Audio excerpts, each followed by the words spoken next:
And you're welcome back to the second part of the Under Center podcast. Darren and Jake here with you, and we are delighted to be joined by Sam Monson from PFF. Sam, it's the first chance we've had to speak to you on the start of this new season. How have you been? Good, good. It's been a pretty fun ride already. After the first 3 weeks, some pretty crazy results. Different things than everybody was expecting. But yeah, another fun football season.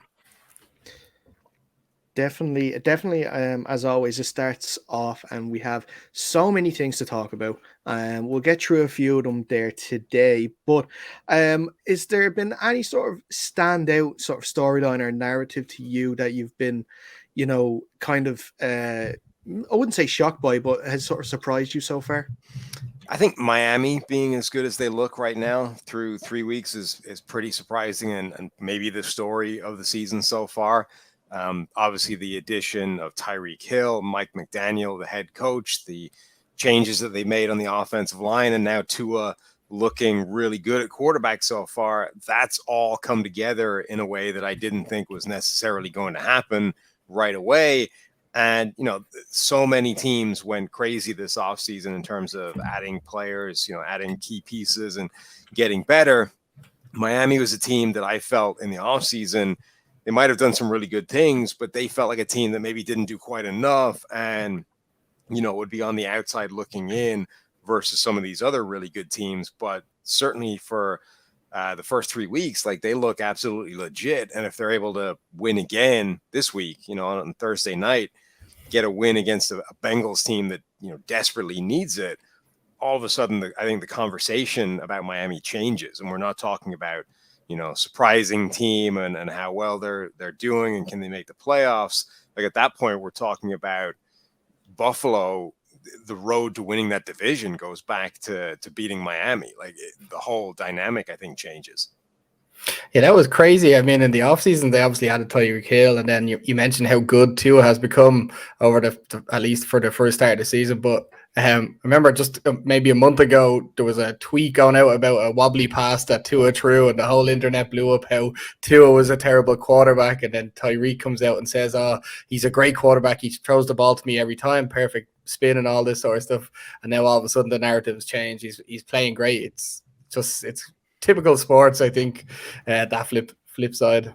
Yeah, and I don't even think that, Tua is, we always try and work out sort of who gets the biggest piece of the pie when you're talking about blame or about credit for something turning around. So you've got Tua, you've got Tyreek Hill, you've got the offensive line, you've got Mike McDaniel, all these additions or changes, and you're trying to work out sort of what's the biggest reason. I think Tua is like third or fourth on that list in terms of why Miami is better than they look like they were going to be. I think you probably give more credit to Mike McDaniel. I think you give more credit to Tyreek Hill and the impact he has on that offense. So Tua is definitely playing better, but I think a huge part of that is more like this is the first time he's had a viable supporting cast relative to the previous years, as opposed to, he's so much better than he's been in the past. Yeah, and sort of one team that probably would have thought or would have hoped or expected, you could say, they would be in a sort of similar position to Miami's, the Denver Broncos. Now they are still 2-1, so it's not exactly as if they're having a disastrous year, but the offensive promise or the offensive expectations that we would have had at the start of the season just sort of haven't been there so far yet. No, they haven't. And the big question is whether that's just, the inevitable teething problems of so many new things, Nathaniel Hackett, a new offense, Russell Wilson, a new quarterback, or whether that is like going to be a long-term problem there. And this whole Russell Wilson thing just isn't going to work the way people thought it would. And I'm not 100% sure where I come down on that yet. I kind of went all over the place on Russell Wilson to Denver over the course of the offseason. When they made the move, obviously it's an exciting change. It's a big upgrade over Drew Lock and what they had there before. But it did feel like there was a pretty good chance that the problems in Russell Wilson's play, being married to this Nathaniel Hackett offense, were not always going to mesh that well. And the longer it went on, I kind of soured on the idea more. And then just before the season started, I ended up sort of thinking, well, actually, the gap between Drew Lock and Russell Wilson is so huge that like that's the most important thing here. And he'll be better and there'll be a a playoff team and they'll, be contenders anyway, just because that's such a huge difference. But actually, I think the sort of first instinct may have been more correct, that this whole, there's a reason that Russell Wilson was never quite given the same responsibilities and free reign in Seattle that a lot of other quarterbacks that were as good as he was should have had. And people kind of put that down to, well, Pete Carroll's just a dinosaur of a coach and all this kind of stuff. But actually, I think there's a degree to which, Russell Wilson is the architect of some of his own troubles, and that doesn't go away just because you change environment and change team that he's on. Yeah. And is there a chance here and I've talked about it on the show as well, and being a Seahawks fan, I kind of probably know a little too much about how Russell Wilson is and with the team and stuff like this. But the way his sort of public persona has become the last few years, and the way he sort of has publicly said that he wants to be more of a leader in teams, coupling that with that a rookie head coach in Nathaniel Hackett, could you think maybe Hackett's authority could be undermined a little bit? Maybe he's so keen to get this to work that he'll give Wilson whatever he wants, maybe to the detriment of the team. I don't think that's really where the issues are. I think it's more Russell Wilson plays the game in an unusual way. He's not like other quarterbacks, and that's a good thing most of the time, because he's capable of making spectacular plays. He might be the best deep ball thrower in the NFL, all those kinds of things. And when he's playing at his best, it's really good. But that style of play means it's difficult for coaches to match what they do with what he does really well. When Aaron Rodgers is playing really well, the match with the offense is seamless. There's no sort of tweaking that needs to be done. He just fits in perfectly and everything complements each other. When Russell Wilson is playing even at his best, it still doesn't necessarily fit the way the offense is supposed to be run. And I think it's difficult for coaches to figure out how best to modify their systems to really get in sync with what Wilson does best and where he struggles a little bit. And I think Seattle probably went through several coaches trying to figure that out. I think Nathaniel Hackett is now trying to figure that out, in addition to doing the other sort of 7 things that are part of being an NFL head coach. And right now he's, really struggling with that whole balance. Yeah.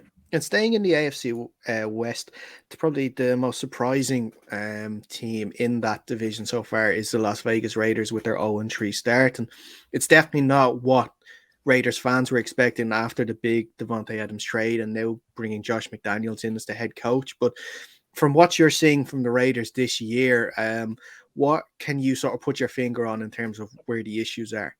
It's very difficult to figure out. It doesn't make a lot of sense. And that I think that and the Miami Dolphins being as good as they are the two sort of biggest stories so far through 3 weeks. When, the Raiders offense was pretty good a year ago. And when you add Davante Adams to that, and then on top of that, Matt Collins is playing really well through the first 3 weeks out of nowhere, those things should not add up to what is currently being produced by this offense. It's almost impossible to envisage a scenario where you have Davante Adams added to the group from last year and Derek Carr and Matt Collins showing up, and you're like, well, what does that produce? It's somehow producing what we're seeing through the first few weeks.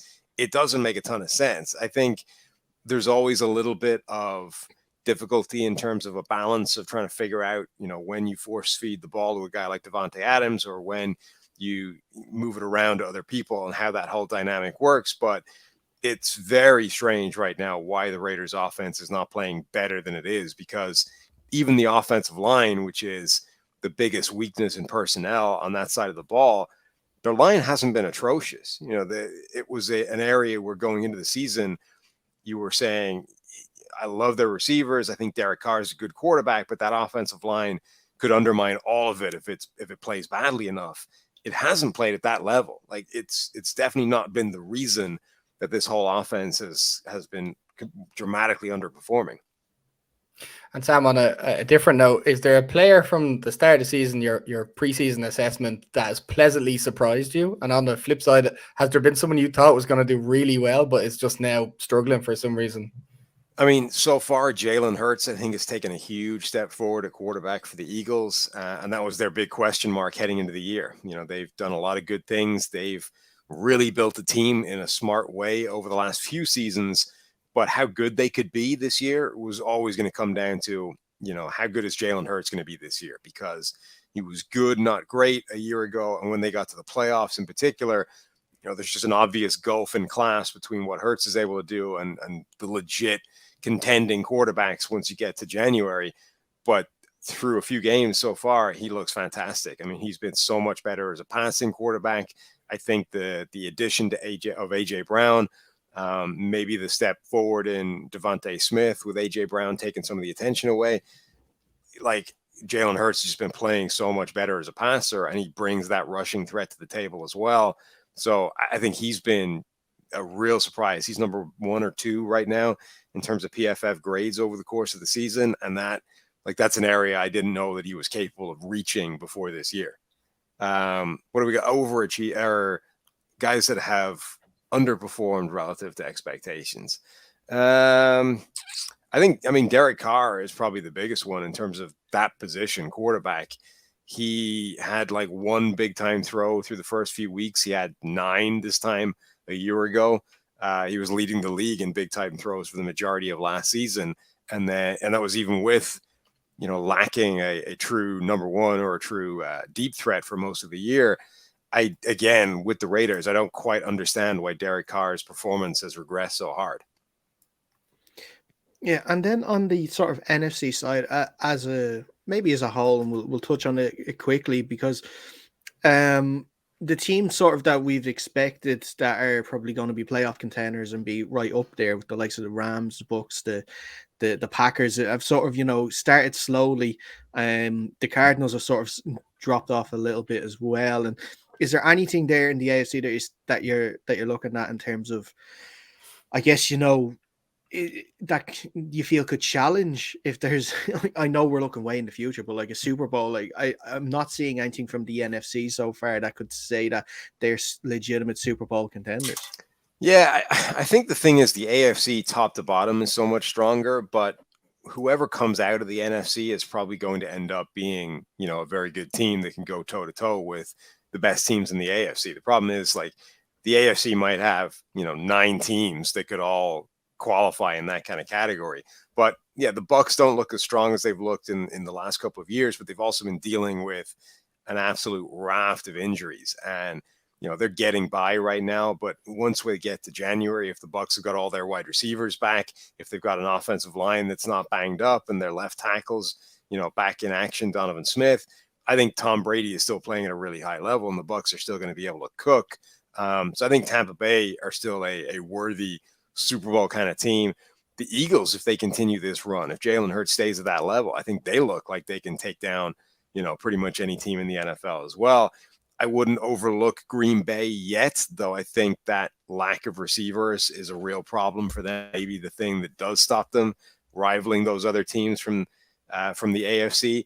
But I think there's definitely teams in the NFC that may be underachieving, but they're definitely going to be threats once they get to, the playoffs. And once you get to a one-off game, they're going to be good enough to challenge the AFC team. Yeah, and let's sort of look ahead then to tonight's game. Of course, the Dolphins traveling to Cincinnati to take on the Bengals. The Bengals finally get on the board last weekend against the Jets after going 0-2 the first 2 weeks. Like we mentioned earlier on, the Dolphins defying sort of expectations with a fantastic start this year. I guess the sort of questions coming into this game are all about Tua in terms of his head injury that is not classed as a head injury, but we all thought was a head injury and kind of now is a back/ankle injury. It looks as though he's going to get through and play Thursday, but sort of your own thoughts on what happened on Sunday, and then whether you feel it's right that he's been able to get through now to Thursday and play again. Yeah, it's very difficult to work out what's true and what's, just being said because of the optics. I find it very difficult to believe that Tua was not exhibiting head injury symptoms when he got up and he was wobbly and he could barely stand. He was shaking his head and all those kinds of things. I think it's also entirely plausible that he was dealing with a back injury in that game at the same time. But I don't think that explains, what we saw on the field. I don't think that everything he did after his head slammed off the turf can be explained by his back tightened up, and that's why he was wobbling and all that kind of stuff. At which point you get into the idea of, well, if a guy's displaying obvious head injury symptoms, does it even matter that he passed the concussion protocol, right? Which is the bottom line here. And I think that rugby deals with this as well. Like there is no defined concrete test for concussion. The rugby has the HIA stuff. The NFL has the concussion protocol. There isn't like a black and white test. Like this is the best guess of medical professionals to try and get as close as possible.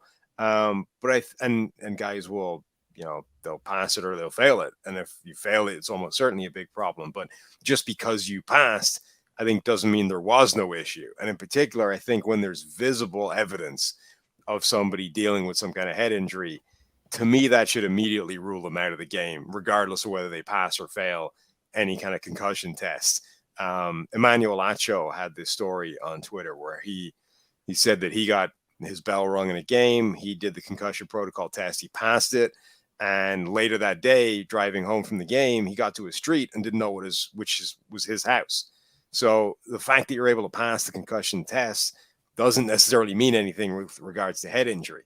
And then even like if you're trying to stamp this kind of thing out of the game, if you're trying to change the way we treat head injuries, it almost doesn't even matter if the back injury thing is 100% true. Like just for the optics, you should keep him out. You should pretend that it was a head injury and say, we are treating it with we're going to err on the side of an abundance of caution. This looked like a head injury.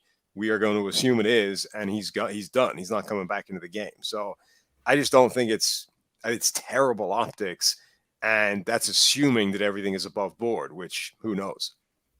Yeah, I completely agree with you. It's something that it's so severe and we know so much more about than we did maybe 5 years ago or 10 years ago, that maybe just err on the side of caution on anything that looks like a head injury. Yeah, I think you're absolutely right. Yeah, full agreement there.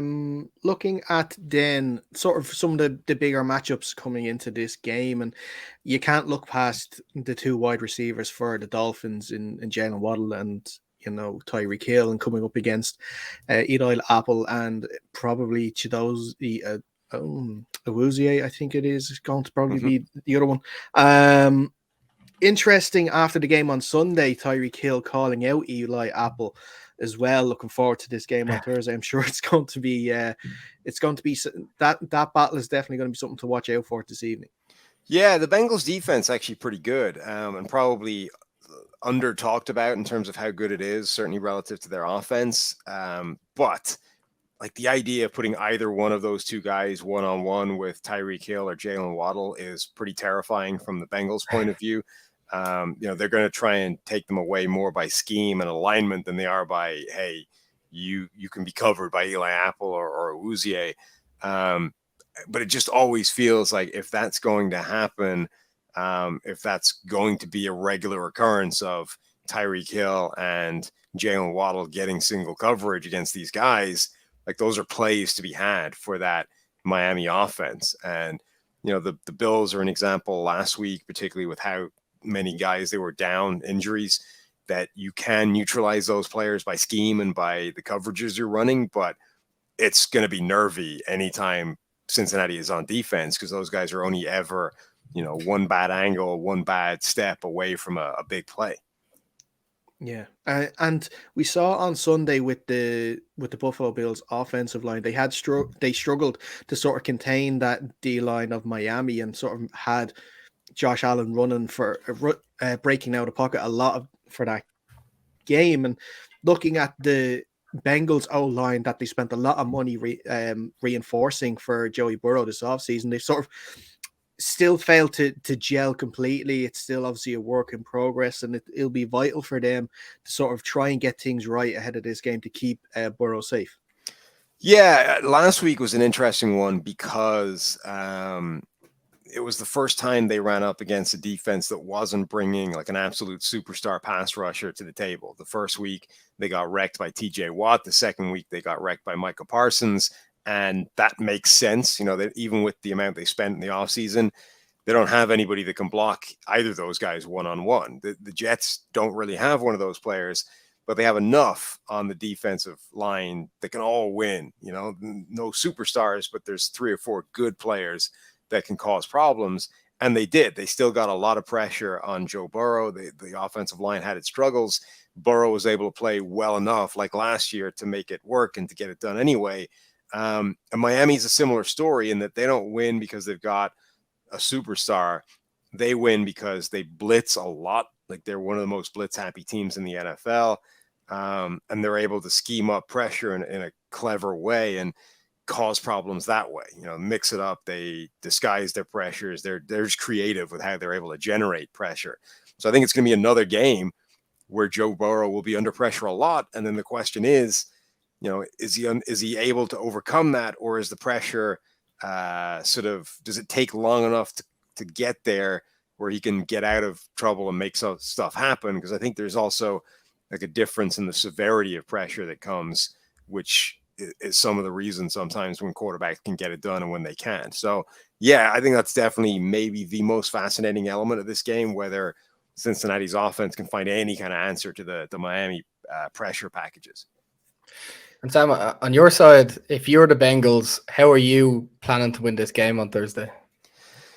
Yeah, the problem with the Bengals is from a game plan standpoint, it's just relying on their playmakers. Like, it's relying on Joe Burrow trying to make those kinds of plays happen. It's relying on Jamar Chase being able to win one-on-one against guys like Xavier Howard, because that's how they were doing well last year when they did so well. It was basically just, it wasn't anything fancy. It wasn't schematic creativity. It was just Burrow and Jamar Chase, making things happen. And that hasn't been there as much this year. And that's probably inevitable, but they're so good that it's always possible. Yeah, and just it's kind of a sneaky sort of, miss that we've seen from the Bengals. They obviously lost CJ Usama in the off season, and he was sort of the outlet for Burrow. You could say that if the star receivers that he has weren't available, Usama seemed to always be there to sort of be the outlet to get them those couple of yards. They've had Hayden Hurts in this year, but he hasn't been able to have that sort of at the same sort of quality Usama has. Is that the tight end position? Is that something that they've missed so far this season? Maybe a little bit, but I think a big part of that is the issues they've been having with pressure, and just everything is down across the board. And, if they had the same kind of platform that they had last season in terms of Burrow making spectacular plays more often, I think you would see Hayden Hurst probably have a season closer to CJ Uzomah than he's having right now. But there's a reason that Hayden Hurst is on his, third or fourth team since being a first round draft pick. Like, the guy hasn't worked out. He is more of an athlete than he is a well-rounded, effective NFL tight end. And, that's the reality of bringing in a guy like that. It's a nice move to sort of take a gamble on that kind of athletic potential, but he's probably not going to be a high-end player for you. Yeah. So before we wrap it up then, Sam, who are you leaning towards winning tonight? I think Miami is going to get it done again. I worry about Cincinnati being able to hold up in the face of those pressure packages. If they cause Buffalo that many problems, I don't think Cincinnati is going to fare much better. So I think Miami probably ends up getting it done even after, the tough week in the heat. Yeah. I just checked the handicap right there, and it's -4 for the Bengals, which I think is crazy. -4. It's not bad. It just seems mad for me. Not bad. It's worth a look. It's worth a look for sure.